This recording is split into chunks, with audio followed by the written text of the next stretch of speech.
Nomad Soul. I see you kicking my ass.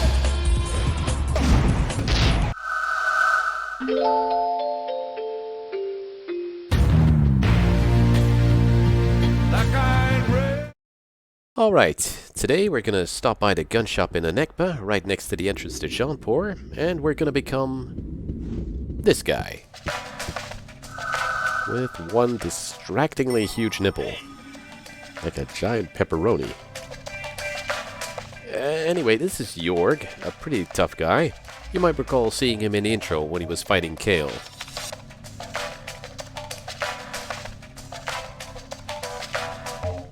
Good stats, and he has an apartment key for right here in Anekba.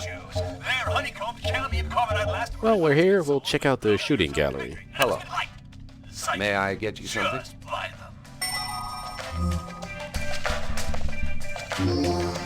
Have a nice day. I mentioned this some videos ago, but the shooting gallery is your way to practice the shooting sections without dying. However, because getting good at the shootouts generally means just playing them enough times to know where enemies are going to burst out of nowhere, I don't think it's very useful. There are 3 levels of difficulty to get through, each area bigger than the last.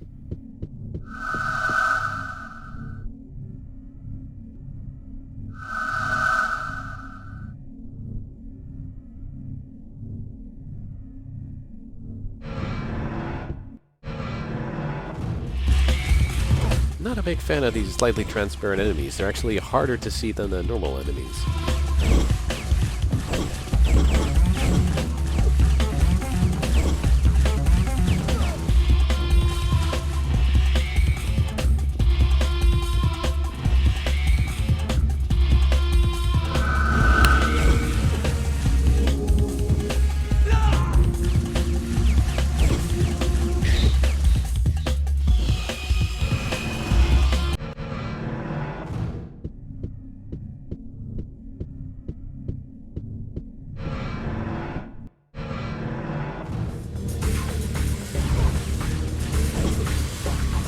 On the higher difficulty levels, the enemies also sometimes have better weapons. Ah, God. I think the enemies get invincibility frames when they either duck or roll.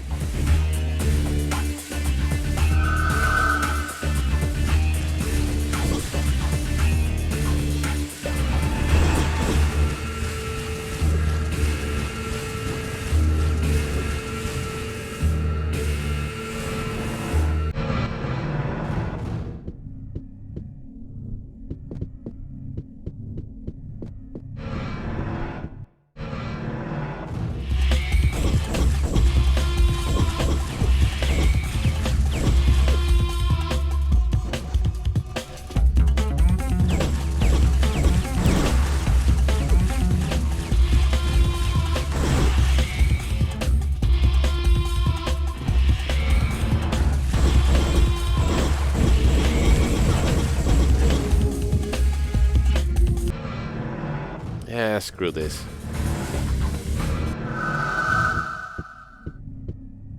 So, if you don't finish all 3, your score doesn't get recorded. Fine, I think you get the idea. Let's go to Jorg's apartment.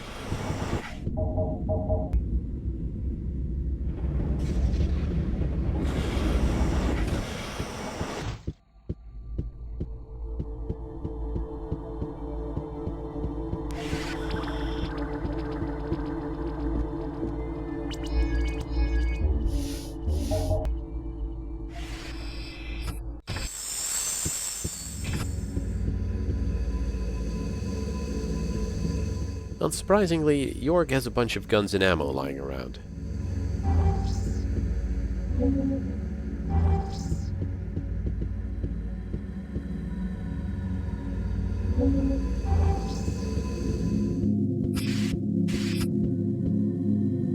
On the bathroom floor, davidspackage poetry, right where it belongs.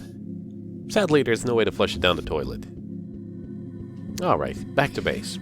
Let's check in with Namtar.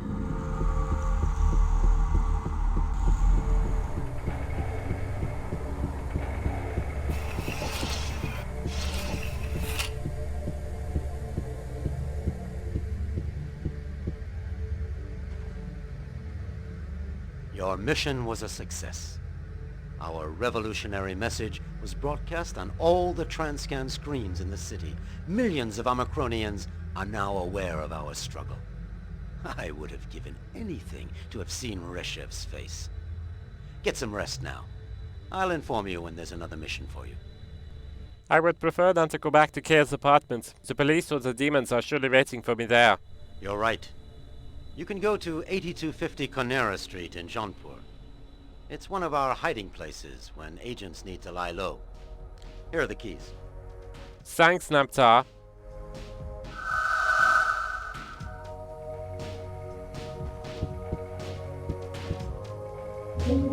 Okay, now we have our own place to hang out again.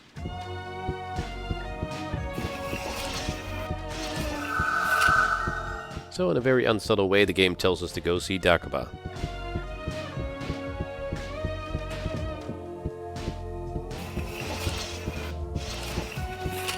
Hey, Dakaba.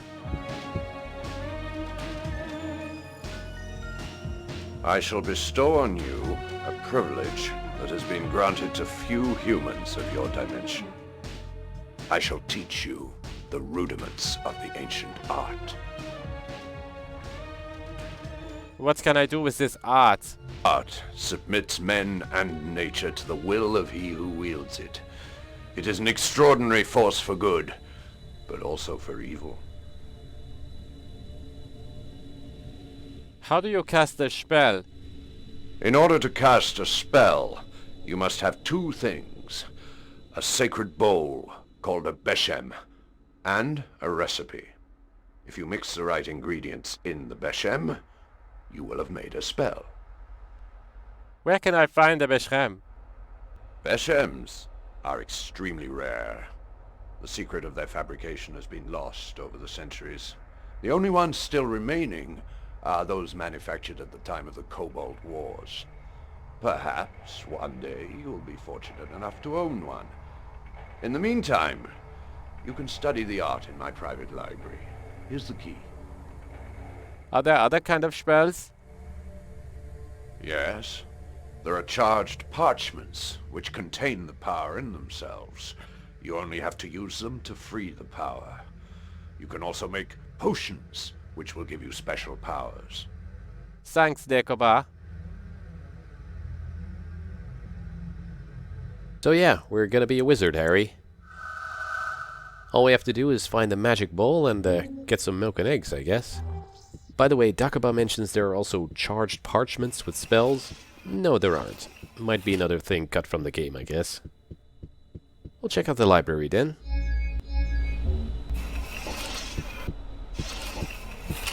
I cleaned out my inventory a bit before this, because you're gonna have to carry a lot of items.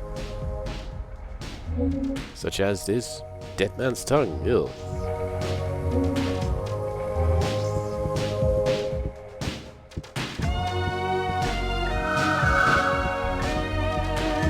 There are, of course, a bunch of books spread around this place.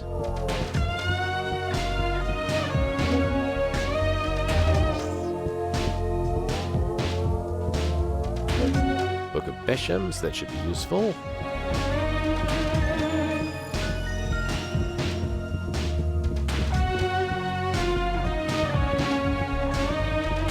That's all for this level. Let's get a higher vantage point. Oh dear. Well, let's go solve that problem.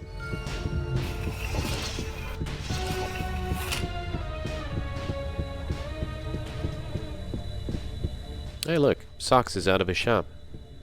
Hello, Socks. Hello.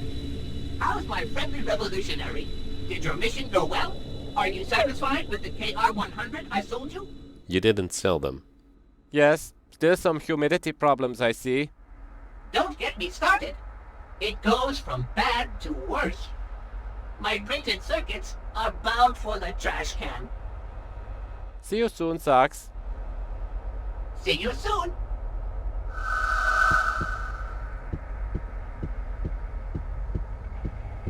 So now let's get him his can of WD-40. Could have picked it up earlier, but why bother when he'd be standing right next to it now?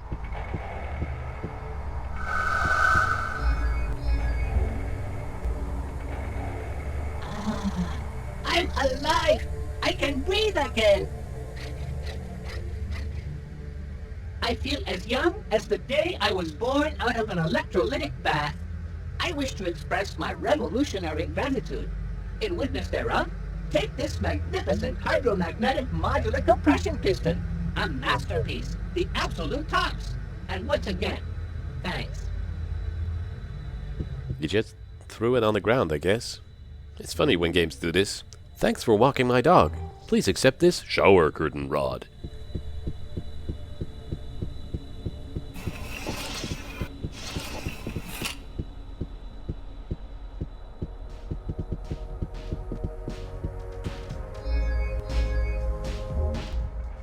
There we go.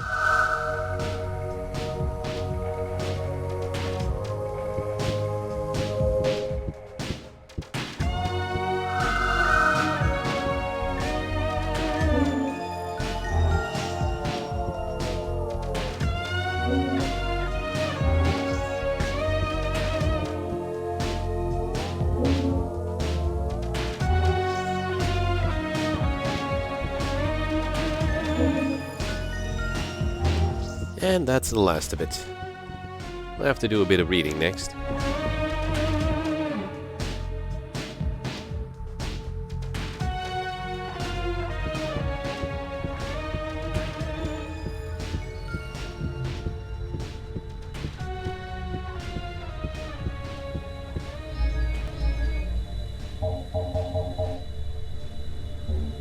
Again, to indicate these are ancient texts, the game uses that wonderfully legible Omikron font.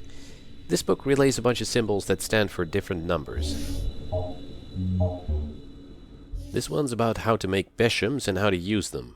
We'll have to attune a Beshem to ourselves in something called the resonance ceremony. I love the ancient text just describing the gameplay mechanic of mixing two ingredients in the Beshem.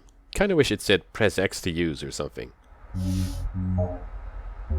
Here we have a book that describes the resonance ceremony. We'll get back to that when it's relevant. This book, thankfully in a normal font, mentions that the ancient sorcerer Zendar was buried with his Beshem in his own temple. So, yeah, we need to find his temple. And the last book describes a spell, Unmask a Demon, telling us which two ingredients we'd need to mix for that. Okay, let's stash some of this stuff away and see if we can find someone more appropriate than York to go through this magical business. In the restaurant across from Kale's apartment, basically right where you start when the game's theme song ends, you'll find this lady.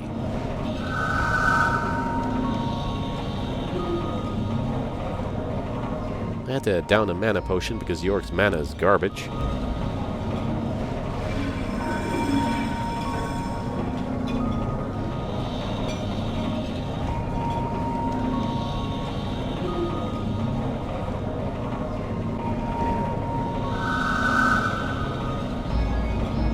And now we're Samyaza, a pale spiritualist. Her physical stats are crummy, but she's got a lot of magic. Also, despite her outfit being kinda cheesecake, I really like this character's design too. Let's go check out her apartment first.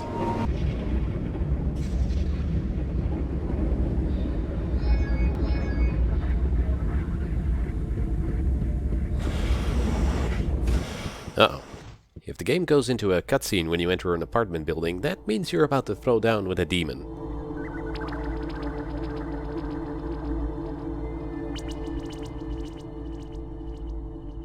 Again, in the version of the game I played as a kid, you'd get a message at the bottom of the screen here warning you that if you die, no one would come to save you and it'd be game over. Which is kind of bullshit. Why does some random neighbor run into Den's apartment to save you from a demon, but this apartment lobby where anyone from outside of the street can just walk in is a death trap? Samyaza isn't a great fighter, but this lobby demon isn't a big threat. The game's not that much of a thing.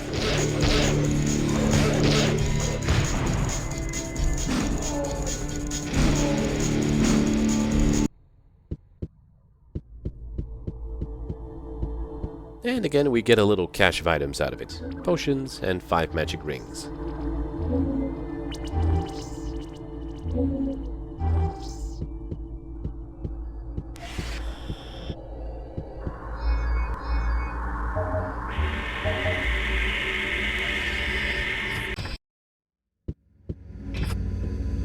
Another quite bare looking apartment.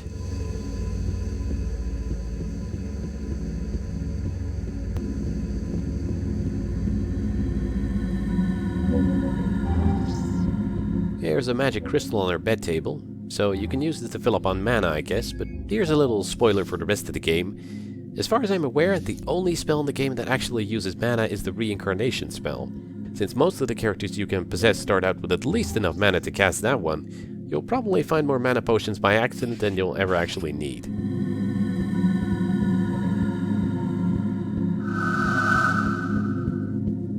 Alright, back to the Awakened base to find that temple. Oh, hey, I forgot to check back in with Meshkan. Hi, Meshkan.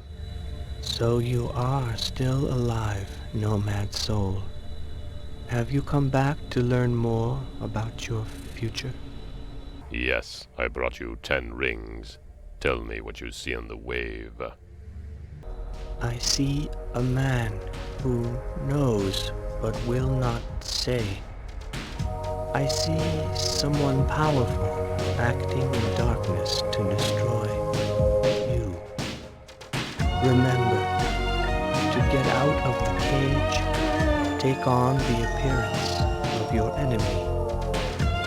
Might be useful to know. Thanks, Meshkan.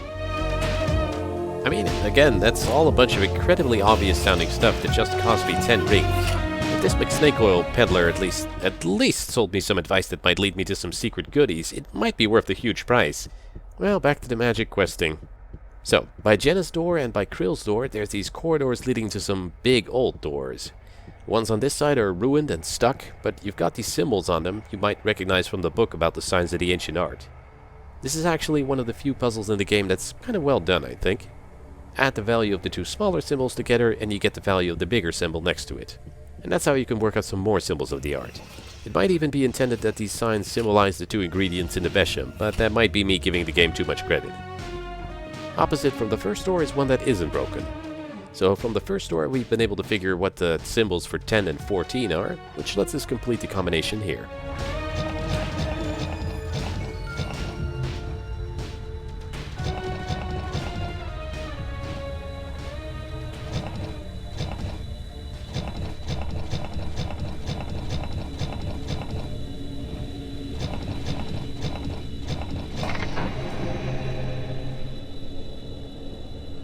Ah! You have discovered the entrance to the Temple of Zendar. Somewhere beyond this door lies the Master's tomb and his powerful Beshem. May you be able to bring it back so that its power can serve our destiny. Go, and may Vaya Grimuka guide your steps. Okay, he makes it sound like I'm going into a Zelda dungeon full of traps and monsters or something, but the temple's just 2 rooms. The biggest challenge is not missing the items lying on the ground, because you need them to complete the ritual.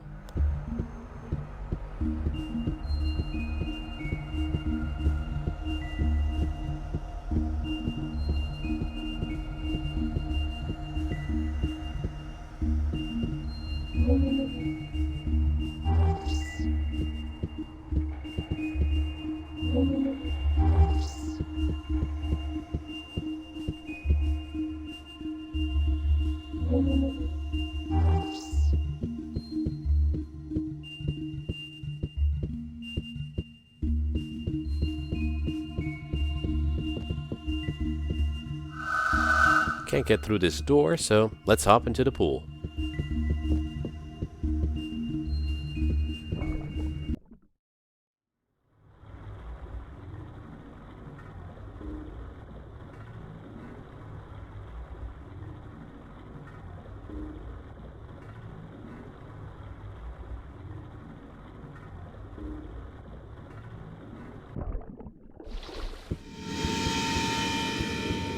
It's kind of unnecessary for there to be a save point here. You can't die or mess up doing this stuff. So, if this arrangement on the floor looks familiar, you may remember it from the book about the resonance ceremony.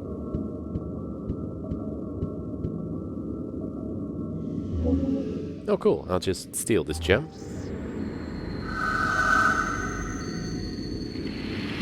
There's Zendar's mummy. Guess they mummified his table too.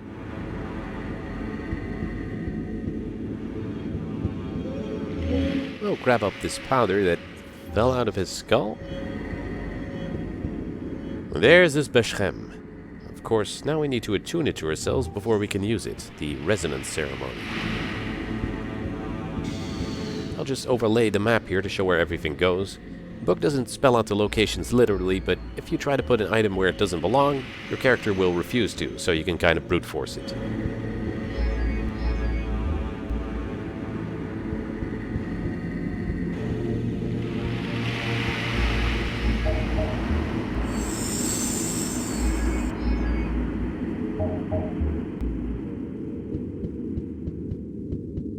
So here's where the 2 candles I nabbed from the statue in the temple above come into play. By the way, while it's obviously really hard to miss, the jewel lying on the table by the mummy is a vital item for your progress later, and you will eventually get locked out of this awakened base. So if you maybe left it on the table because you had no room in your pockets and then forgot, you can actually make it impossible to complete the game.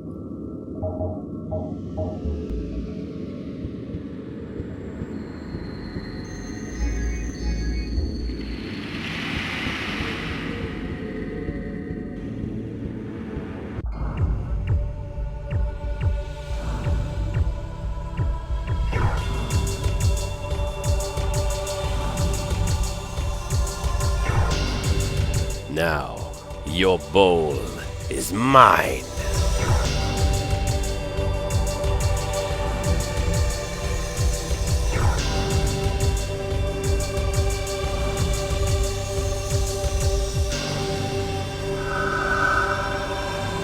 Gotcha. I gotta say, while the concept of making magic spells by putting ingredients in a mixing bowl is original, it's kinda hard to make it look cool, I think. At least for this game.